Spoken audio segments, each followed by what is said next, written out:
Hello বন্ধুরা, কেমন আছো? আশা করি সবাই ভালো আছো। আজকে আমার রেসিপি থোড়ের সবজি।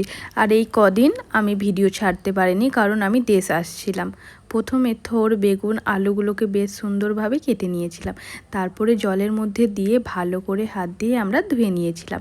ধুয়ে নেওয়ার পর শিল নোড়াতে একটু সরষা আর একটু জল দিয়ে আমরা হালকা হালকাভাবে ওটাকে বেটে নিচ্ছিলাম। তারপর গ্যাস জ্বালিয়ে কড়াটাকে চাপিয়ে, কড়াটা যখন তেতে গেল তার উপর তেল, পাঁচফোড়ন, আলু, বেগুন আর থোরটাকে দিয়ে দিয়েছিলাম। দেওয়ার পর ভালো করে নাড়াচাড়া করার পর একটু ঢাকনা দিয়ে ঢেকে রেখেছিলাম। ঢাকনাটা খোলার পর একটু ভালো করে নাড়াচাড়া করে একটু নুন, একটু হলুদের গুঁড়ো দিয়ে ভালো করে আমরা আবারও নেড়ে নিয়েছিলাম। নাড়ার পর একটু লঙ্কার গুঁড়ো দিয়ে নাড়াচাড়া করার পর যে সর্ষেটা বেটে রেখেছিলাম সেটাও দিয়ে দিয়েছিলাম ওপর থেকে। নাড়াচাড়া করার পর যখন শুকনো শুকনো হয়ে এলো তখন আমরা ওপর থেকে জল দিয়ে দিয়েছিলাম।